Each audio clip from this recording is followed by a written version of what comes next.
Bismillahirrahmanirrahim. Assalamualaikum warahmatullahi wabarakatuh. Selamat malam teman-teman semuanya. Di sini sudah ada sekitar berapa nih? 160 partisipan. Oke, saya ucapkan selamat datang kepada semuanya di event kita kali ini QA Mini Bootcamp. Oke, kenapa namanya mini bootcamp? Karena biasanya bootcamp itu sendiri berlangsung minimal 1 bulan gitu ya, bisa 1 bulan, 2 bulan, 3 bulan, bahkan ada yang 6 bulan bahkan lebih gitu ya. Jadi kenapa di sini saya kasih judul mini gitu, karena memang kita rencananya akan short course aja sih, cuma 2 pekan gitu ya. Dan yang nanti akan kita pelajari tentang software quality assurance.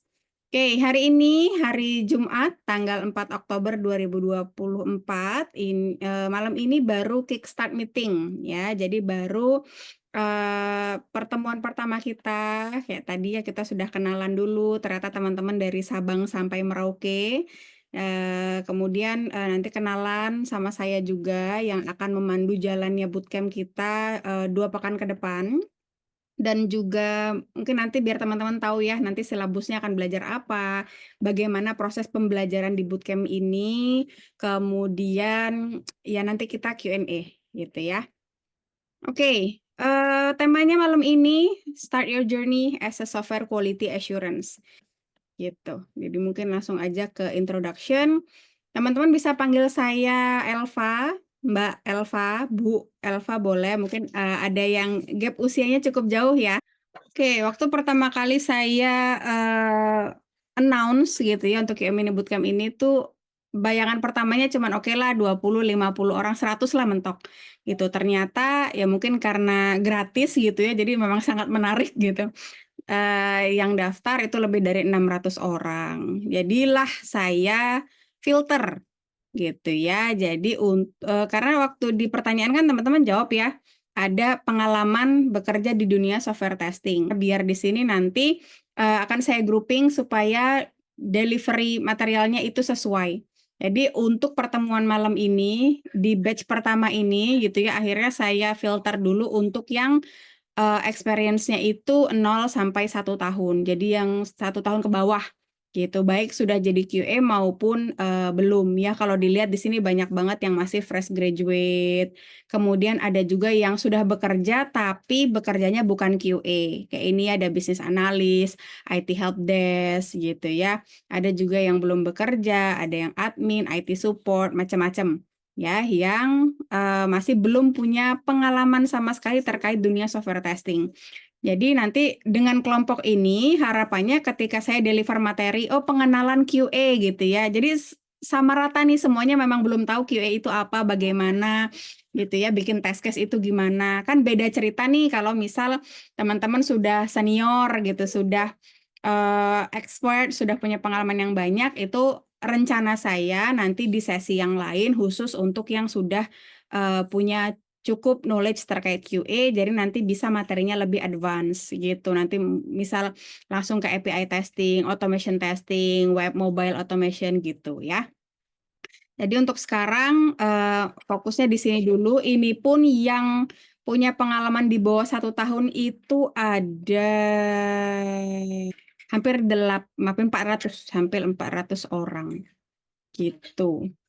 Itu ya teman-teman. Jadi materi yang akan disampaikan di batch pertama ini, di mini bootcamp kali ini itu benar-benar from zero gitu ya. Karena teman-teman yang saya invite adalah yang memang sudah dikelompokkan, yang saya kategorikan masih minim sekali pengetahuannya terkait dunia software testing.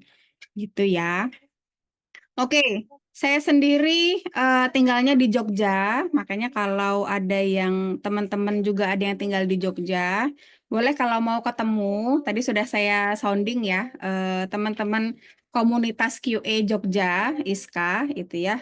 Nah, besok mau ada event tanggal 5 ya berarti ya. Ini tanggal 4 ya. Besok tanggal 5 sore di Cafe Kokambar, jam 3 sore. Oke, untuk experience, mungkin teman-teman bisa intip di LinkedIn ya untuk detail experience. Tapi so far saya memulai karir sebagai QA itu sejak tahun 2017 awal, Februari kalau nggak salah ya. Jadi sejak 2017 awal itu sudah langsung terjun ke dunia QA. Walaupun title-nya beda-beda ya. Pertamanya tuh apa? Software tester, QA aja, terus SQA. Nanti kita akan belajar tentang role-role atau title-title yang berhubungan dengan QA ini. Mungkin mulai Senin ya, karena kita akan masuk materinya di Senin. Jadi sampai sekarang pun saya masih berprofesi sebagai software tester gitu ya. Kalau di kantor title-nya Senior Software Quality Assurance Engineer gitu.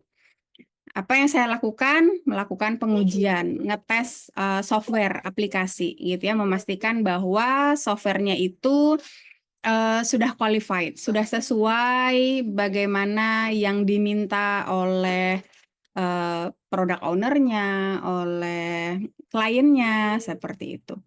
Oke, kemudian sejak 2 tahun terakhir, saya juga mulai aktif merambah ke dunia teaching ya, mentoring, mengajar di dunia QA gitu. Mungkin setelah 4 tahun lebih berpengalaman sebagai QA, kemudian saya coba dulu pertama kali ngajar di Binar Academy gitu ya. Dulu lewat tes, kemudian ikut apa training of trainer gitu. Jadi gimana caranya ngajar di dunia profesional, ngajar supaya ngajar teman-teman yang mau switch karir, yang mau belajar jadi QA gitu. Keterusan sampai sekarang. Jadi untuk karir mentorship juga sudah cukup banyak bukan pindah ya, coba ngajar di berbagai lembaga gitu. Terakhir aktifnya di Sunbercode, kalau teman-teman ada yang tahu. Tapi untuk 3 bulan terakhir off dulu untuk kelas bootcampnya di Sunbercode.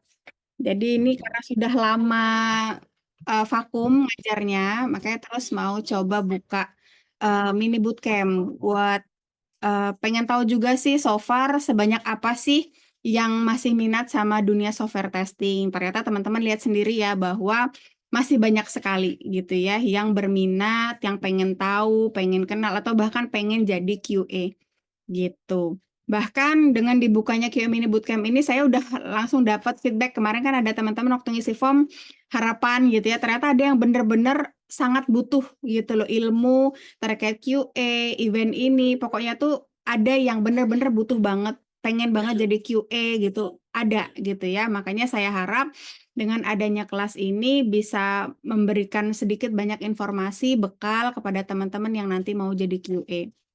Nah, ini disclaimer, jadi ke depannya semua materi, semua penyampaian dari saya itu pure berdasarkan pengetahuan dan pengalaman pribadi gitu. Jadi apa yang saya ajar di kelas bootcamp saya, apa yang saya kerjakan sehari-hari, apa yang selama ini saya jalani, itu yang akan saya bagi ke teman-teman.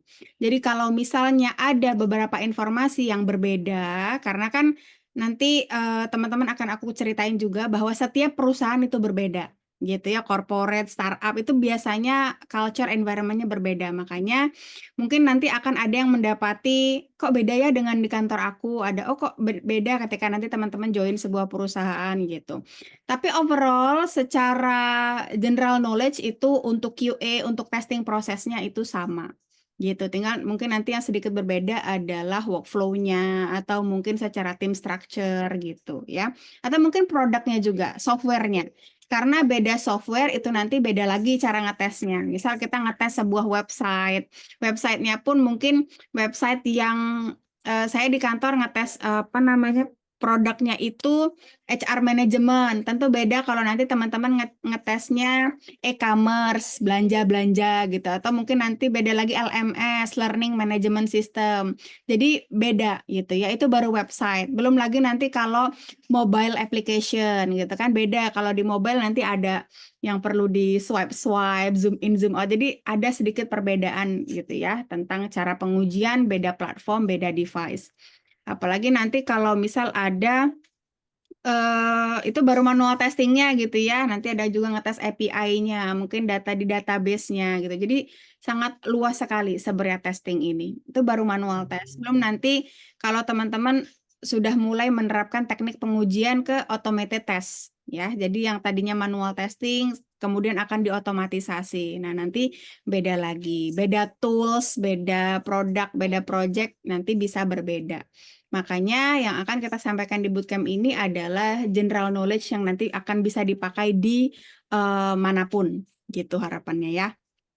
Oke, kemudian untuk silabus 2 pekan ke depan itu nanti cakupannya akan di sini, walaupun nanti akan ada beberapa mungkin saya tambahin, nanti kita akan praktek, nanti akan ada tambahan materi, tapi overall akan meliput tentang ini, gitu ya. Nanti dimulai dengan introduction dulu tentunya, kenalan sebenarnya apa sih software tester itu siapa, ngapain, kenapa sekarang banyak yang mau jadi software tester, gitu. Kenapa perusahaan masih butuh software tester, padahal sudah banyak AI misal gitu ya. Sudah banyak mesin gitu. Kenapa masih butuh QA gitu. Kemudian nanti setelah teman-teman kenal sama software tester itu sendiri, kita akan belajar tentang testing prosesnya. Testing itu apa, jenis-jenisnya seperti apa. Kemudian nanti teman-teman juga akan belajar langsung bagaimana caranya membuat rencana pengujian, ya. Kemudian nanti namanya kita menguji gitu kan, kita mencari kecacatan dalam sebuah software. Ya, jadi nanti kecacatan ini nanti ada klasifikasinya juga, mana yang defect, bug, mana yang prioritasnya tinggi, severity-nya rendah gitu, dan macam-macam klasifikasinya banyak. Jadi kita nanti akan belajar juga tentang defect management ini dan how to report it. Jadi bagaimana cara melaporkan bug yang kita temukan dalam sebuah sistem. Kemudian, nah ini untuk bootcamp-nya sendiri. Oke, saya share informasi hanya lewat LinkedIn. Jadi teman-teman mungkin yang daftar juga taunya lewat LinkedIn ya. Ada yang share, atau mungkin connect sama saya. Saya invitation dari teman-teman daftar itu kan ada ngisi ini ya, ngisi email. Nah, jadi saya invitation pertama itu lewat email aja, makanya kalau ada yang kemarin ada beberapa yang ngisi emailnya nggak valid, ada yang ngisinya nomor telepon, ada yang nggak ada @gmail.com-nya, jadi mungkin tidak sampai undangannya, gitu. Jadi memang biar ini ya, biar agak eksklusif gitu, ini aja udah mau 200 orang. Oke, kemudian dari invitation email itu ada WhatsApp group. Oke, jadi saya harap teman-teman di sini sudah join WhatsApp grupnya. WhatsApp grupnya berupa broadcast list, jadi memang saya off untuk partisipan. Jadi nanti hanya akan berupa informasi-informasi, mungkin saya share materi, link, atau Zoom linknya ya untuk kita meeting nanti ketika bootcamp berjalan. Jadi untuk link yang malam ini cuma untuk kickstart aja. Gitu. Kemudian untuk schedule-nya nanti itu malam seminggu 3 kali, 2 pekan berarti totalnya ada 6 pertemuan setiap Senin, Rabu, Jumat ya. Nanti jam 7:30 malam WIB ya. Kalau ada yang di zona selain waktu Indonesia Barat silahkan nanti dikonversi sendiri ya. 7:30 WIB sampai 8:30 ya. Jadi harapannya sih 1 jam aja biar efektif gitu, karena kalau sudah lebih takutnya nanti sudah nggak fokus. Kemudian nanti untuk Q&A saya pakainya Slido, ya, slido.com. Nanti teman-teman bisa masuk ke sini. Kemudian nanti teman-teman boleh drop pertanyaan apa saja, segeneral apapun, boleh tanya apa aja, anonim juga nggak apa-apa kalau misal nggak mau kasih nama, gitu ya. Oke, nah contoh seperti ini ya, nanti kita akan bahas. Oke, silahkan banjiri dengan pertanyaan-pertanyaan, nanti akan kita bahas sama-sama. Oke, jadi nanti 6 pertemuan ini Slido link-nya tetap sama ya. Jadi kalau misal ada pertanyaan yang belum dibahas hari ini akan dibahas di pertemuan selanjutnya. Gitu ya. Jadi nanti untuk segala jenis diskusi pertanyaan kita lewat Zoom live session seperti ini ya, lewat Slido-nya. Jadi memang tidak ada grup seperti Telegram atau WhatsApp karena berdasarkan pengalaman nanti jadi hektik sekali dan banyak informasi yang tenggelam kayak gitu, jadi kurang efisien. Oke, nah mungkin sambil nunggu pertanyaan dari teman-teman, hampir mayoritas belum punya pengetahuan apa-apa terkait software quality assurance, jadi kita bahas sedikit dulu nih. Ini kita belum masuk materi nanti dari Senin, kita kickstart dulu nih. Software quality assurance itu apa sih? Jadi sebenarnya software quality assurance itu adalah proses. Ya, jadi sebenarnya bukan role. Role-nya itu sebenarnya software tester, ya karena penguji software gitu kan. Jadi software quality assurance ini merupakan sebuah proses yang memastikan bahwa software atau perangkat lunak yang sedang dikembangkan itu memenuhi standar kualitas yang telah ditetapkan. Nah, ini cuma satu paragraf, tapi sebenarnya ini maknanya sangat luas. Ya, karena apa? Karena dia kan proses. Namanya proses itu panjang gitu ya. Ada dari awal sampai akhir berproses. Kemudian memastikan sebuah software. Nah, software ini software yang sedang dikembangkan. Gitu, dikembangkan oleh siapa? Oleh tim. Nanti ada namanya development team. Jadi tim pengembang software gitu ya, software development team. Gitu. Nah, untuk apa? Untuk supaya softwarenya ini bisa memenuhi standar kualitas yang telah ditetapkan. Yang menetapkan siapa gitu kan, nanti kualitasnya apa gitu. Jadi sebenarnya satu paragraf ini, satu kalimat ini ya, ini nanti akan kita jabarkan ke dalam satu sesi bootcamp selama 6 pertemuan ke depan gitu. Oke, kemudian software quality assurance ini, proses ini tadi melibatkan berbagai aktivitas. Nah, jadi dari prosesnya panjang itu terdiri dari banyak sekali aktivitas. Dirangkum menjadi rencana pengujian, ya, kemudian nanti ada eksekusi pengujian, kemudian terakhir ada pelaporan hasil pengujian. Nah, proses ini, aktivitas ini dijalankan ketika perangkat lunak itu dikembangkan. Gitu. Jadi tadi kan proses kita adalah perangkat lunak yang dikembangkan. Jadi ketika dalam proses membangun si perangkat lunak ini, membangun software ini, itu ada proses quality assurance yang rincian prosesnya itu adalah untuk merencanakan pengujian, mengeksekusi, dan melaporkan hasil pengujiannya. Gitu. Nanti untuk perencanaan aja ini bisa dijabarkan jadi banyak lagi. Eksekusi pengujiannya juga banyak lagi, apalagi nanti untuk pelaporan hasil pengujiannya. Gitu. Oke, untuk QA sendiri, QA engineer, nah di sini kita anggap aja role-nya adalah QA engineer gitu ya. Untuk software tester sendiri, di sini saya tidak membatasi label apapun atau title apapun gitu ya, mau namanya QA aja, QA engineer, SQA engineer, software tester, QA analis gitu ya. Di sini tetap seorang QA itu nanti akan berada di dalam sebuah software development team gitu ya, ada di dalam sebuah tim yang mana timnya ini nanti terdiri dari role-role yang lain selain QA. Oke, dan semuanya sama pentingnya gitu ya. Jadi harapannya jangan sampai nanti QA dianaktirikan, QA-nya nggak begitu dianggap, QA-nya nggak begitu penting, QA-nya cuma nanti kalau produk udah jadi baru panggil QA-nya gitu sih.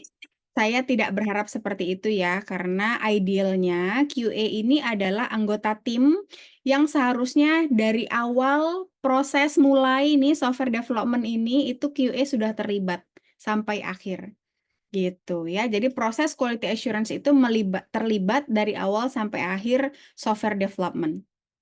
Oke, kalau kita bicara struktur, mungkin tidak selalu seperti ini, tapi in general pasti ada developernya.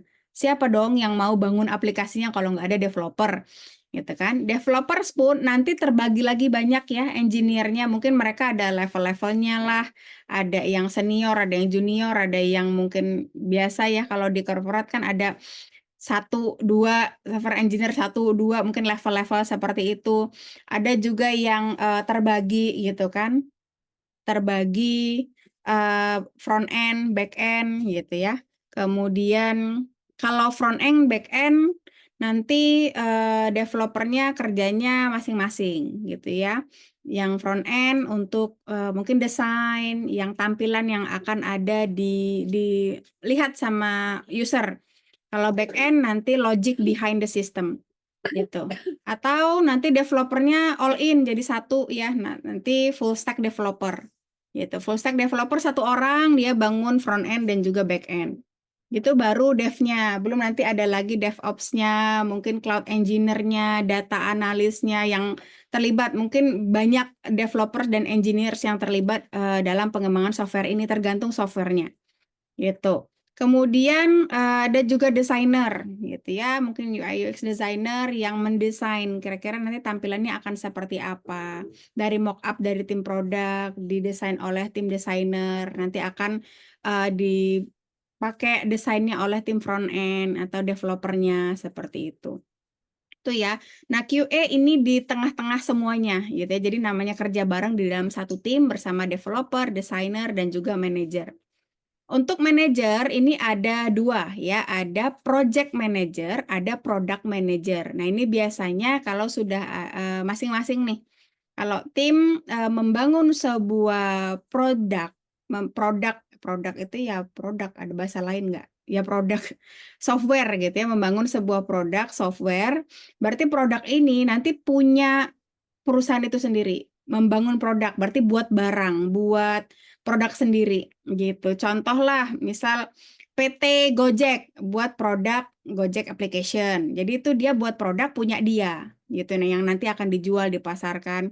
PT Shopee punya produk Shopee gitu. Jadi itu produk punya dia. Jadi ada product manager gitu ya, memanage delivery sistem software development ini supaya membangun sebuah produk gitu. Nah, kalau project manager ini membangun project. Kalau project base itu biasanya nanti by client gitu. Jadi ada klien, customer yang datang, minta tolong dibuatkan sebuah aplikasi A gitu. Nah, ini nanti menjadi project A.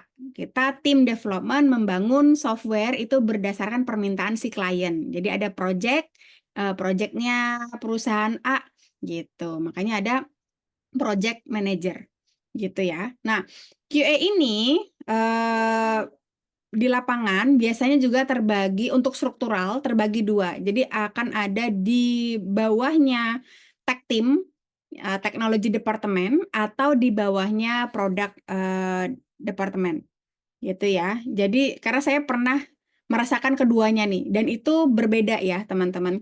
Kalau misal QA-nya berada under teknologi departemen, benar-benar satu tim lah dengan developer gitu.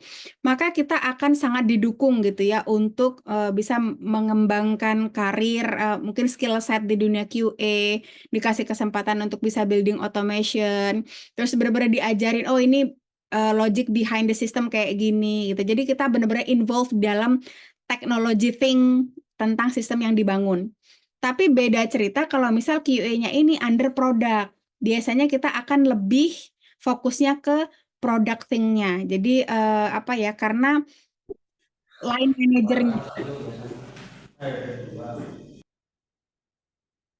Kalau line manajernya itu produk atau project, maka nanti kita akan lebih fokus kepada bisnis prosesnya, bisnis target, bisnis goal-nya. Gimana supaya produk kita cepat jadi, gimana bisa produk kita cepat selesai, kayak gitu. Jadi biasanya, sorry Eko, dulu waktu saya kerja under product, itu nggak ada kesempatan untuk building automation, karena udahlah yang penting cepat tesnya biar kelar sekarang gitu, biar cepat bisa dijual, bisa dipakai sama klien gitu. Karena building automation itu takes time, lama banget untuk initial setupnya. Nanti di mungkin batch-batch selanjutnya teman-teman akan join kelas mini bootcamp ini untuk tema yang automation testing. Gitu ya. Oke, nanti dari sini kalau masih ada yang belum paham, ada yang mau ditanyakan langsung drop aja di Slido ya. Tuh udah ada pertanyaan, nanti kita bahas ke Q&A. Oke, jadi ini hanya gambaran, sedikit gambaran bahwa QA itu kerjanya di dalam tim. Ya, ini kalau misal under software development team. Ya, kerja bareng, ada developer, ada desainer, ada manager. Perkara software development life cycle-nya nanti mau pakai apa? Mungkin nanti akan ada pakai Agile, Scrum, dan lain-lain ya. Nanti juga akan kita belajar SDLC, proses gitu ya, proses development software-nya. Tapi untuk tim structure biasanya seperti ini gitu. Untuk jumlah balance-nya biasanya developer akan selalu lebih banyak. Ya, misal developer 3, QA-nya 1. Tapi nggak jarang juga nanti QA-nya 5 ya developer-nya 5, QA-nya 1. Tapi biasanya manajer cuma 1, paling nanti ada kayak PO, produk product owner atau produk eksekutif seperti itu ya. Biasanya ada tim-timnya lagi gitu. Tapi ini untuk standar label lah gitu, bahwa ada QA, developer, manager, designer seperti itu. Oke, apalagi ya? Nah, ini kalau misal QA-nya di dalam software development team. Tapi ada juga QA ini yang outsource, gitu ya. Jadi QA-nya itu berada di luar tim. Jadi memang ada yang seperti itu, jadi mungkin freelancer atau ya pokoknya outsource gitu ya. Jadi memang tidak join dari awal waktu development team nggak join, tapi ketika software-nya sudah jadi, baru nih di-invite tim QA-nya atau mungkin saya dulu pernah juga soalnya invite ada perusahaan tester sendiri gitu ya, tim QA sendiri yang nanti kita undang untuk melakukan pengujian terhadap sistem yang sudah kita bangun. Gitu.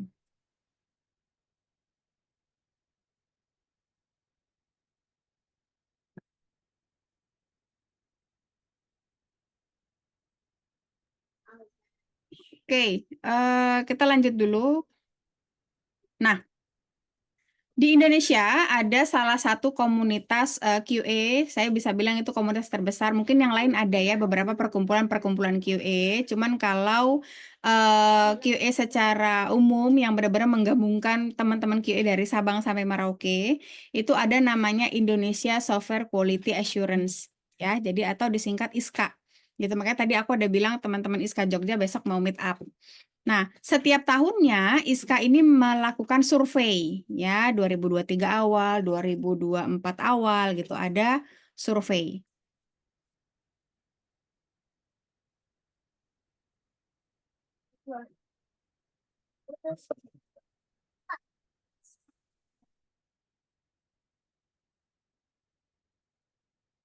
Oke, surveinya apa? Surveinya untuk teman-teman QA gitu ya, terkait background mereka, experience, tool, salary, anything related to their QA life gitu. Sehingga nanti kita sebagai viewer bisa lihat nih, oh di Indonesia QA-nya tuh seperti apa sih gitu. Tools yang dipakai oleh teman-teman QA di Indonesia tuh apa aja sih gitu. Nah, teman-teman semua bisa akses di Bitly ya, ISKA Survey Result 2024 gitu.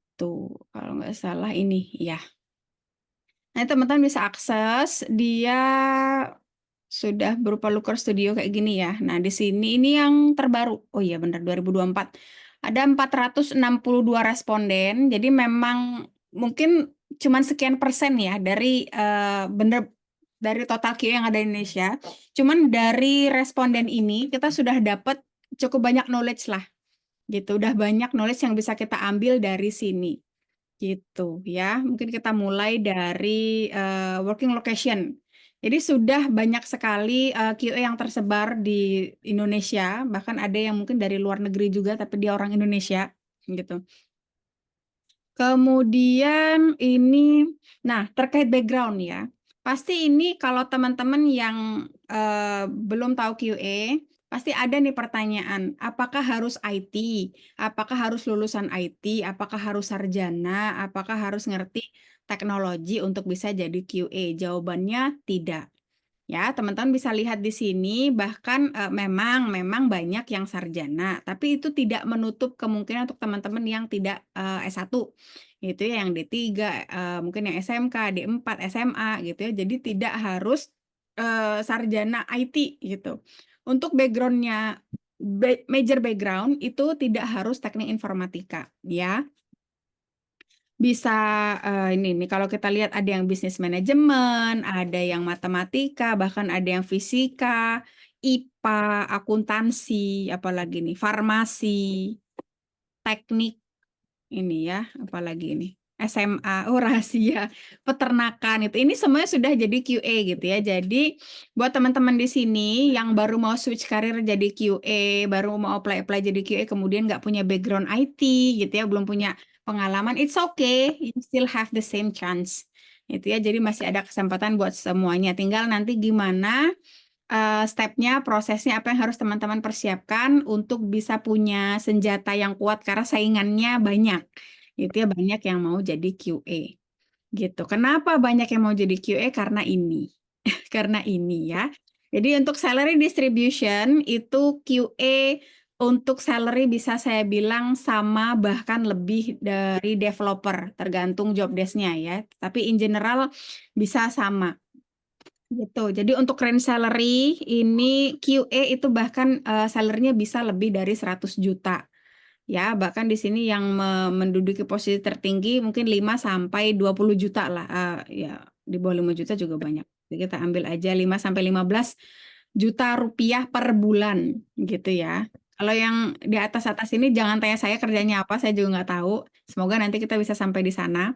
Cuman di sini membuka peluang kepada teman-teman semua bahwa inilah kenapa menarik jadi QA karena offering salary-nya cukup tinggi gitu ya, bahkan bisa setara atau lebih dibandingkan developer. Nanti tergantung dengan UMR dan juga mungkin lokasi teman bekerja, mungkin benefits yang didapatkan gitu ya. Kalau ini soalnya cuma gaji pokok. Kadang ada yang gaji pokoknya mungkin tidak terlalu tinggi tapi benefitnya banyak, tunjangan ABCD gitu ya, internet allowance, meal allowance, transport allowance mungkin banyak, who knows gitu kan, education allowance. Cuman di sini yang di list di sini hanya untuk gaji pokoknya aja. Kemudian untuk teknologi tren ya, skill set. Nah, ini untuk platform. Jadi QA itu ngetesnya banyak ya. Bisa web, API, mobile gitu ya, desktop, IoT. Cuman biasanya kalau sudah di-assign ke satu platform, teman-teman akan fokus ke sana gitu. Memang ada yang biasanya all in gitu ya, ngetes sistem, yang ngetes webnya juga, mobilenya juga, API-nya juga itu ada. Cuman sedikit yang serabutan seperti itu. Biasanya nanti paling umum ya web mobile gitu. Kalau misal produk atau software yang dibangun di perusahaannya memang buat dua-duanya, ada web, ada mobile. Tapi ada juga yang web aja, ada juga yang mobile aja. Itu semuanya sangat tergantung dengan perusahaan di mana kalian bekerja, produk apa, software apa yang sedang kalian kerjakan gitu. Nah, ini nanti kalau sudah masuk ke automation ya. Apalagi.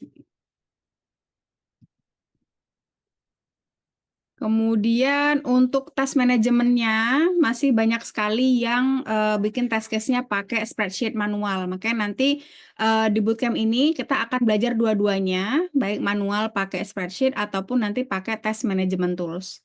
Gitu. Nanti teman-teman akan cobain sendiri supaya bisa, supaya ngerti, supaya ada gambaran gitu. Sehingga ketika nanti interview QA gitu sudah paham, oh task management tool seperti itu, project management tool seperti itu.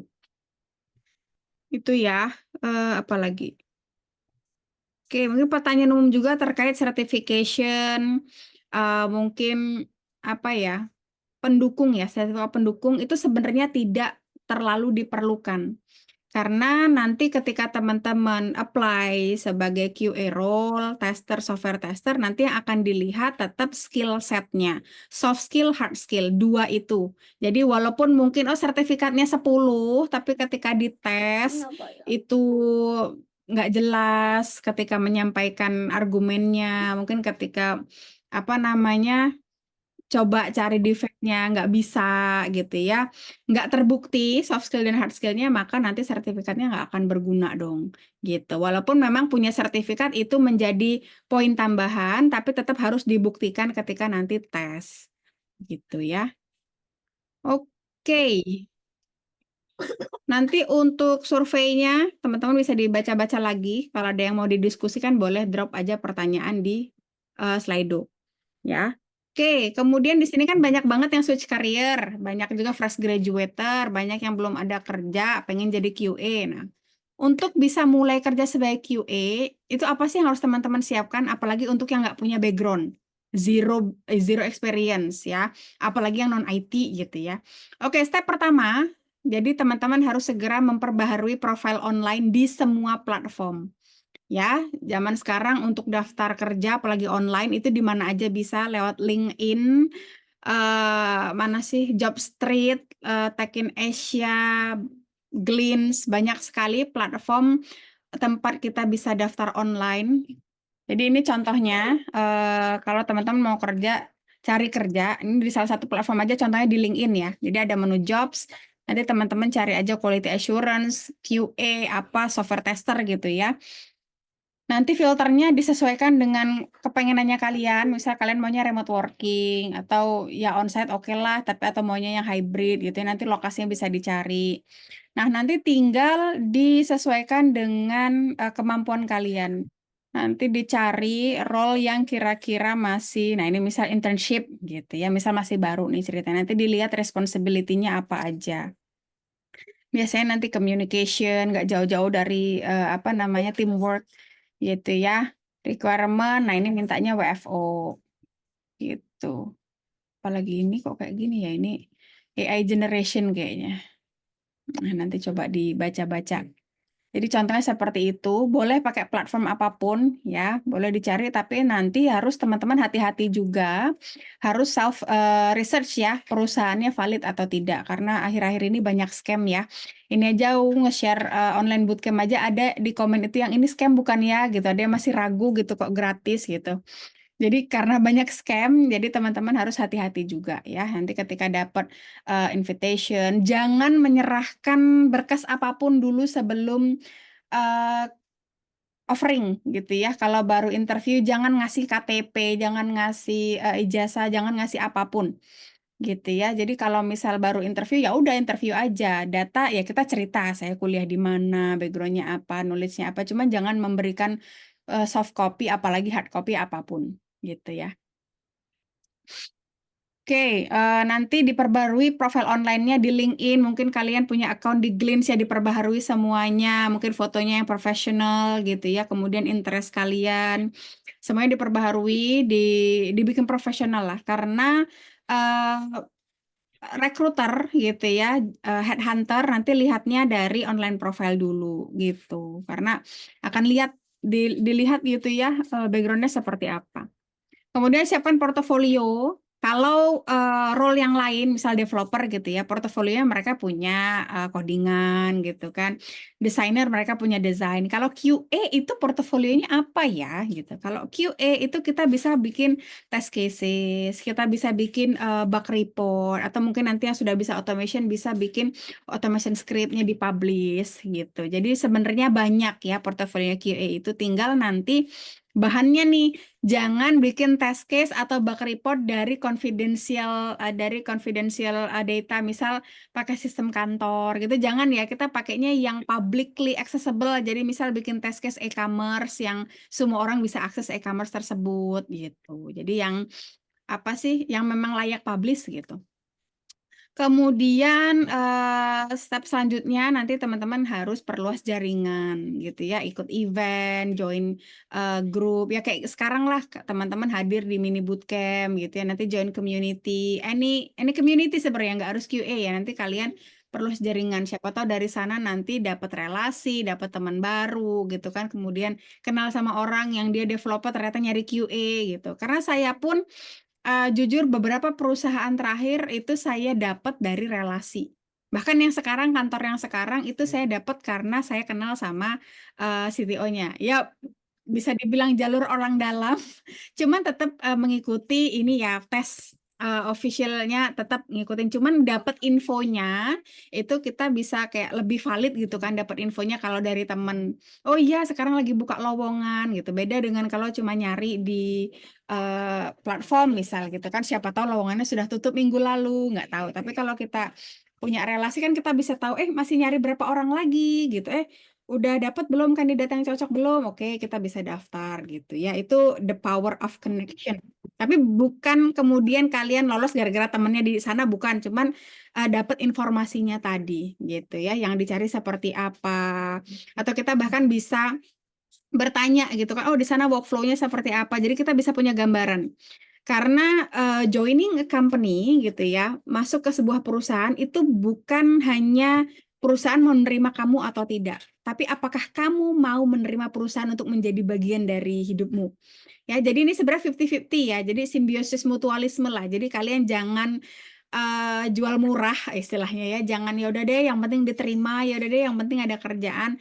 Jangan, karena banyak sekali sekarang itu perusahaan yang toxic, yang tidak sehat. Nanti ya live apa namanya health life balance juga dipikirkan ya teman-teman, supaya teman-teman kerjanya nyaman, kerjanya enjoy. Sebentar ya.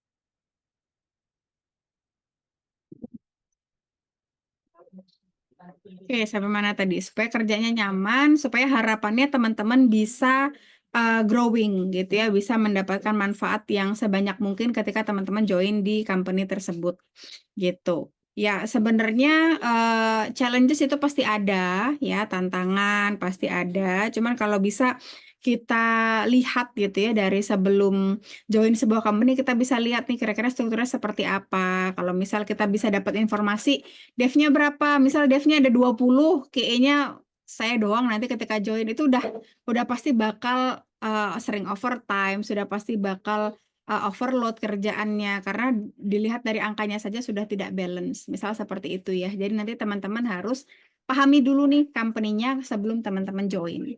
Gitu. Nah, step selanjutnya teman-teman juga harus upgrade knowledge ya. Soft skill, hard skill itu harus selalu diupdate. Bahkan saya sampai detik ini pun masih ada PRO, harus belajar leadership lah, harus belajar apalah, coaching session gitu. Jadi harus terus belajar gitu ya teman-teman karena teknologi terus berkembang gitu kan, saingan juga makin banyak gitu. Apalagi kalau misal kalian ada poin yang saya nggak punya background di QA gitu, otomatis kan kalian punya saingan yang lebih banyak nih. Gimana caranya supaya kalian itu punya strong point? Nah, itu dengan ini kalian mempelajari teknologi yang dipakai QA, kalian coba sehingga ketika nanti interview dipanggil punya kesempatan untuk interview dengan HR ataupun dengan user, teman-teman sudah punya bekal gitu loh. Teman-teman sudah punya selling point. Oh, aku sudah bisa ngetes, aku sudah tahu. Jadi kalau kamu nge-hire aku sudah bisa gitu ya. Oke, ini udah jam berapa nih? Oh, udah 5 menit lagi ya. Ya udah, molor sedikit ya. Oke, saya jawabin dulu pertanyaan-pertanyaan di sini. Kalau misal ada yang belum bisa sempat dijawab, kita jawab lagi hari Senin nanti. Jika sebentar ini.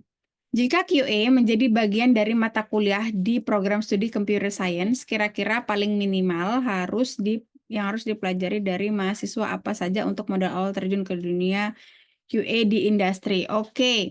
Kalau untuk menjadi bagian dari perkuliahan, dulu di zaman saya kuliah itu sudah ada materi software quality gitu ya. Kemudian beberapa waktu yang lalu di tahun ini juga saya punya join kesempatan ngajar di program praktisi mengajar dari Kemendikbud. Itu ngajar di beberapa universitas sudah ada mata kuliah software testing gitu. Jadi kalau misal mau dimasukkan di prodi, sebenarnya prodinya apapun ya, computer science, mungkin informatika gitu ya, bisa ada mata kuliah software testing atau software quality lah gitu. Nah, nanti untuk materinya yang minimal harus dipelajari mahasiswa itu terkait 3 tadi, yang utama tadi, perencanaan pengujian, eksekusi pengujian, dan pelaporan pengujian gitu. Jadi dari merencana pengujian gimana sih nanti kalau misal ada case gitu ya, ada requirement, ada pengen bikin e-commerce gitu kan. Nanti gimana kita software tester ini nanti gitu ya diajarin ya mahasiswanya gimana bikin rencana pengujian dari dokumen requirement. Kan istilahnya produk belum jadi itu QA bikin dulu nih rencana pengujian sehingga nanti ketika softwarenya jadi atau ada fitur yang udah siap untuk dites, nanti testernya tinggal ngetes aja karena sudah direncanakan sebelumnya. Kemudian nanti cara eksekusinya seperti apa gitu. Kemudian ketika menemukan bug atau defect melaporkannya seperti apa gitu. Mungkin 3 itu yang harus masuk ke dalam skopnya. Kemudian untuk advancing lagi bisa masukin automation testing gitu. Karena recently automated test itu sudah banyak dibutuhkan gitu ya. Jadi kalau misal bisa ada di mata kuliah itu akan jauh lebih baik. Jadi di perkuliahan kan pasti sudah banyak ya mungkin building apa namanya website, bangun mobile apps. Nah tambahin nih di software quality-nya nanti dites gitu. Jadi software yang kemarin dibangun, aplikasi yang kemarin dibangun oleh tim A mungkin di semester selanjutnya dites oleh tim B. Sebaliknya ada tim B bangun aplikasi nanti dites oleh tim C gitu. Nanti ngetesnya pun dengan struktur proses QA yang benar. Jadi bikin rencana pengujian, melakukan pengujian gitu ya, nanti pakai test case, nanti dilaporkan. Oh, kita punya kasus uji test case ada 100 test case, kemudian setelah dilakukan tes dari aplikasi tim A tadi 70 yang pas, 70 yang oke, kemudian sisanya 30 masih ada defeknya, masih ada error, masih ada kesalahan, tidak sesuai dengan requirement dan lain-lain. Kayak gitu ya. Jadi nanti bisa tidak hanya teori tapi juga praktik. Karena kebetulan kan kalau di jurusan komputer ya, informatika itu biasanya dari teman-teman mahasiswa sudah ada bekal nih untuk bangun aplikasi. Nah, sekalian aplikasi itu tadi yang dijadikan bahan untuk diuji. Jadi belajar menguji softwarenya dari sana. Gitu. Nanti kalau sudah dapat teori dan juga praktek, itu akan jauh lebih mudah untuk bisa terjun ke dunia QA di industri. Itu ya, semoga menjawab. Apakah manual tester harus paham dan bisa scripting juga seperti automation testing? Tidak. Kalau dari title-nya sudah jelas manual tester, QA manual itu tidak dibutuhkan sama sekali kemampuan automated testing. Ya, kecuali kalau memang dedicated for engineer atau misal memang untuk automation testing role, nah itu memang dibutuhkan kemampuan scripting. Gitu ya. Tapi kalau sudah embel-embelnya manual itu nggak butuh pemahaman coding. Yang penting justru malah product knowledge-nya, pemahaman terkait produknya. Gitu. Untuk bug nanti ya kita bahas. Ini oke, ini nanti Senin aja kita sekalian masuk materi. Untuk bootcamp ini tidak ada sertifikatnya ya, karena saya hanya pribadi, bukan lembaga atau PT apapun yang bisa mengeluarkan sertifikat. Jadi ini bootcamp ini tidak ada sertifikatnya.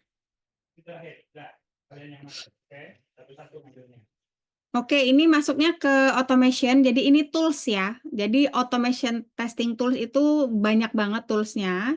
Catalon Studio dan Selenium WebDriver itu adalah dua tools yang berbeda, tapi sama-sama untuk otomatisasi pengujian, tapi beda.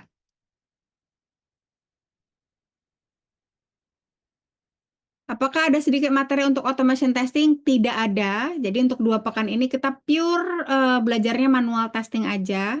Karena semua yang di-invite di sini adalah yang pengalamannya masih di bawah 1 tahun ya. Jadi kita benar-benar memperdalam dulu QA fundamentals-nya, testing fundamentals-nya, baru nanti di batch selanjutnya, mungkin 2 pekan selanjutnya atau bulan depan baru nanti akan ada untuk materi automation gitu ya. Jadi dibagi biar fokus. Tools yang akan digunakan di bootcamp ini nanti sambil jalan ya. Untuk test case-nya pertama akan pakai spreadsheet dulu. Nanti test management tools-nya kita coba pakai case.io, TestRail gitu ya. Nanti teman-teman juga akan kenalan sama project management tools kayak Jira, ClickUp seperti itu. Nanti saya kenalkan.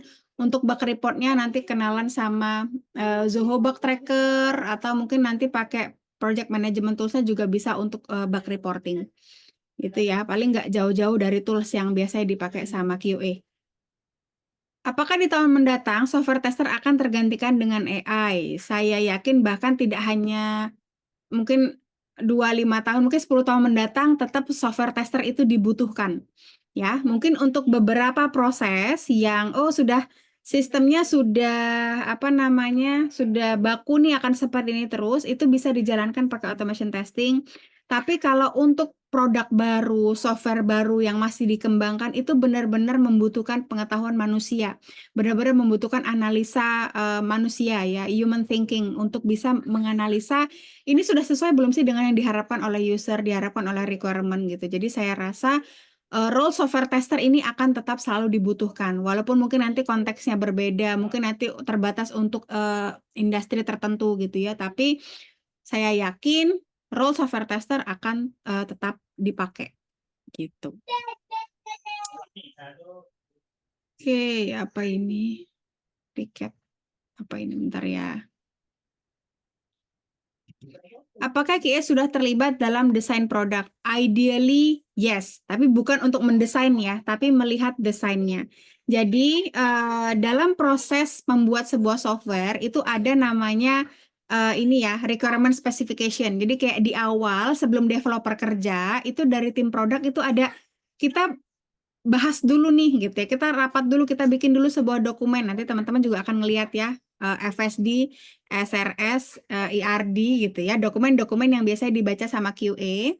Jadi dokumen ini nih yang dibikin oleh tim produk atau tim projectnya untuk sebagai apa ya, source of truth atau sebagai buku panduan gitu kan. Karena kita mau bikin sebuah software, kita mau bikin bareng-bareng nih 20 orang atau 10 orang supaya kita punya pemahaman yang sama, dibuatlah sebuah ini ya, buku tadi ya, dokumen tadi sebagai source of truth gitu. Nah, desain produk ini idealnya QA sudah terlibat. Jadi kita lihat nih, oh dari awal mau didesain seperti apa. Supaya nanti ketika produknya sudah dibuat oleh developer, testernya ngetes gitu kan, kita sudah punya bayangan nih di awal, kita sudah buat rencana pengujian berdasarkan desain, sehingga nanti ketika testing itu akan jauh lebih mudah. Karena kita tahu nih ekspektasinya seperti apa, sehingga ketika nanti ternyata yang dibuat developer berbeda, maka kita bisa meluruskan itu gitu ya. Jadi ideally terlibat, tapi memang dalam prakteknya masih belum banyak gitu ya, karena ya mungkin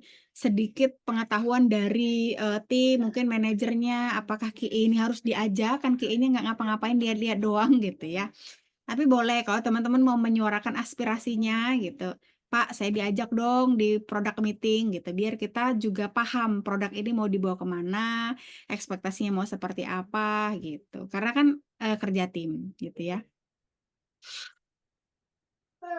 Kita belum ini ya, belum masuk ke praktikal. Jadi ini saya masih pilih-pilih general question dulu.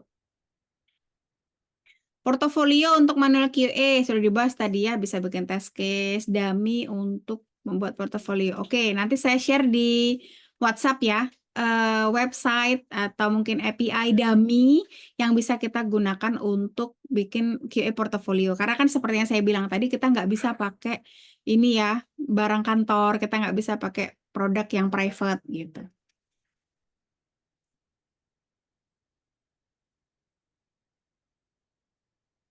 Oke, beberapa pertanyaan yang sering diajukan oleh HR untuk posisi IT QA. Ini saya sudah pernah share di LinkedIn. Nanti saya share juga linknya di WhatsApp ya. Apakah dipandu untuk buat portofolio sederhana di bootcamp ini? Nah, nanti apa yang kalian buat itu bisa jadikan portofolio kalian. Kita nanti akan sama-sama bikin test case. Nah, yang kalian buat bisa kalian jadikan portofolio kalian. Kita akan bikin bug report. Nanti kalau kalian bikin ya itu bisa langsung jadi portofolio kalian. Nanti mungkin kalian upload di LinkedIn masing-masing atau mungkin nanti pakai GitHub, GitLab gitu ya, tempat biasanya teman-teman IT naruh portofolio. Atau mungkin kalian punya web profile kalian sendiri, boleh ya. Di mana aja boleh. Eh, Komunitas QA di Jakarta, ISKA itu ada semua ya. Jadi ISKA Jakarta ada, ISKA yang general ada gitu. Jadi teman-teman boleh dicari infonya. Di LinkedIn ISKA ada. Kalau untuk invitation ke grup Telegramnya nanti coba aku cek ya. Nanti kalau aku dapat linknya aku share juga.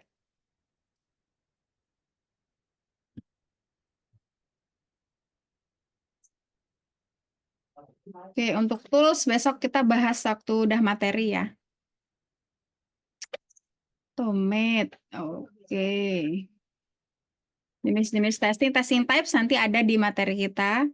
Apakah QA harus jago coding? Tadi tergantung ya, kalau apply-nya sebagai QA manual ya nggak harus bisa coding. Tapi kalau apply-nya aja sudah QA automation tester, QA automation atau QA engineer yang jelas-jelas requirement-nya harus scripting ya sudah itu udah harus bisa, nggak harus jago ya, karena nanti bisa belajar sambil jalan. Saya pun nggak jago, sampai sekarang pun nggak jago gitu.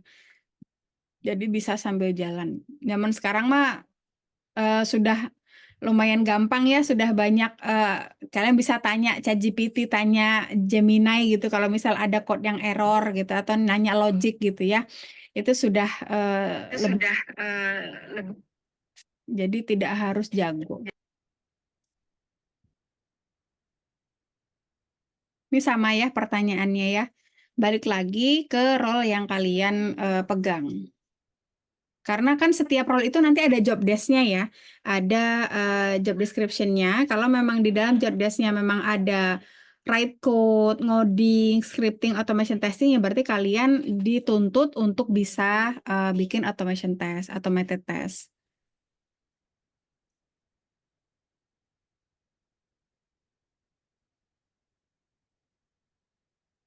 Tadi sudah dijelaskan ya, product manager, project manager berdasarkan software yang dibangun. Apakah product based atau project based?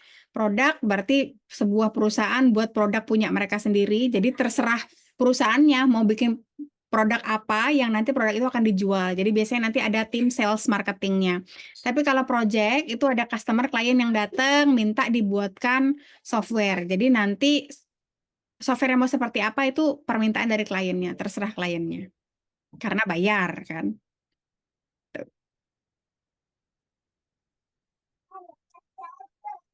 Oke, software tester ikut andil dalam proses development system itu dari awal sampai akhir, mulai dari initial requirement tadi yang desain, kita ngecek desainnya, kita ngecek apa namanya requirement dokumennya gitu ya, karena bisa jadi ya semua dokumen, semua persyaratan itu kan yang buat juga orang ya, bisa jadi ada human error di sana. Nanti kita bisa memberikan feedback. Oh, misal kok fitur ini nanti seperti apa ya? Kalau misal nanti ini usernya dihapus, kira-kira seperti apa? Nah, jadi kita bisa langsung terlibat gitu dari rencana. Jadi jauh sebelum produk itu dibangun sama developer, kita sudah bisa memberikan feedback atau pandangan kita dari sisi software tester. Jadi idealnya QA itu terlibat semua proses software development dari awal.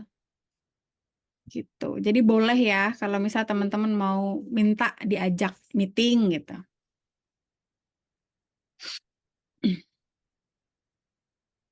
Mohon maaf tidak ada sertifikat ya teman-teman. Karena saya ngeluarin sertifikat saya nggak punya legitimasi apa-apa. Saya siapa gitu mau bikin sertifikat.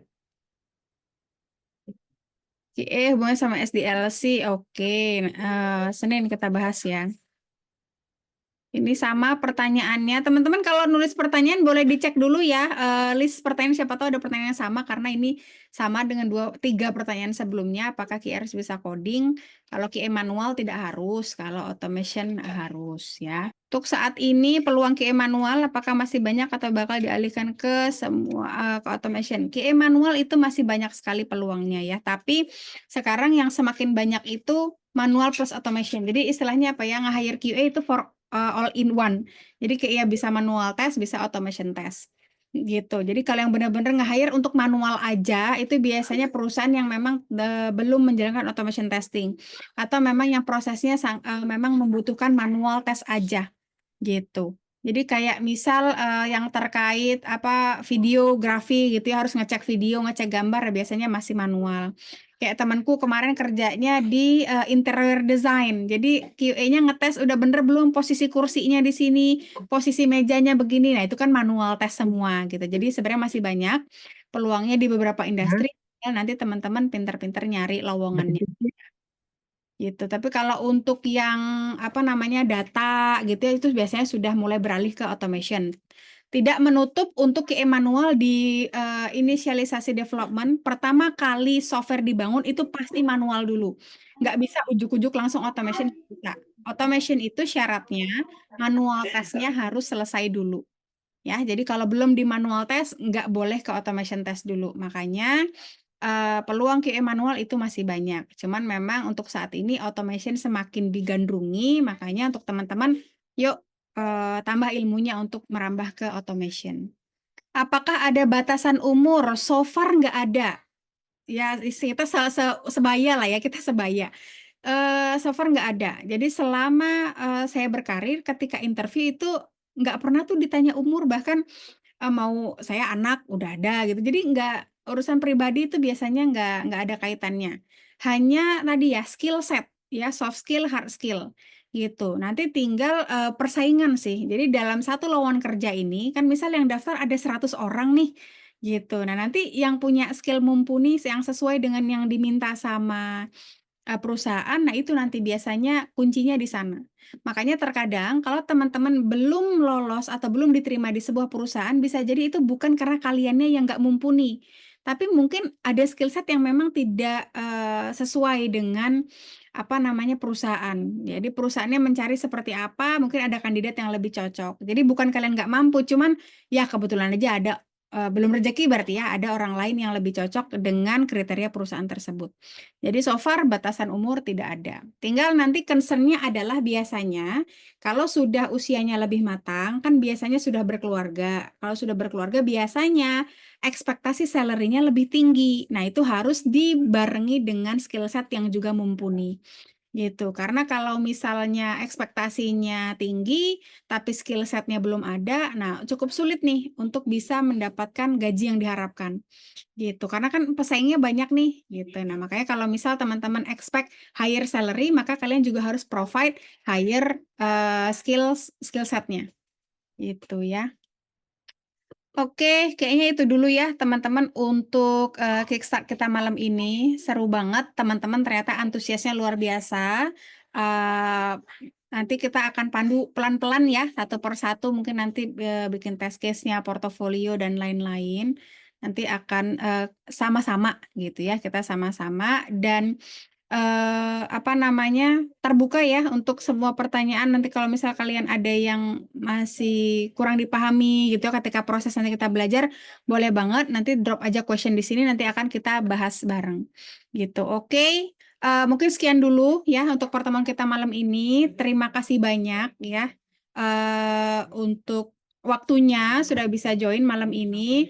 Semoga nanti 2 pekan ke depan bootcamp kita berjalan dengan lancar dan banyak ilmu yang bisa teman-teman ambil dan juga teman-teman terapkan dan bisa menjadi bekal gitu ya untuk teman-teman bisa mendapatkan profesi sebagai seorang software quality assurance.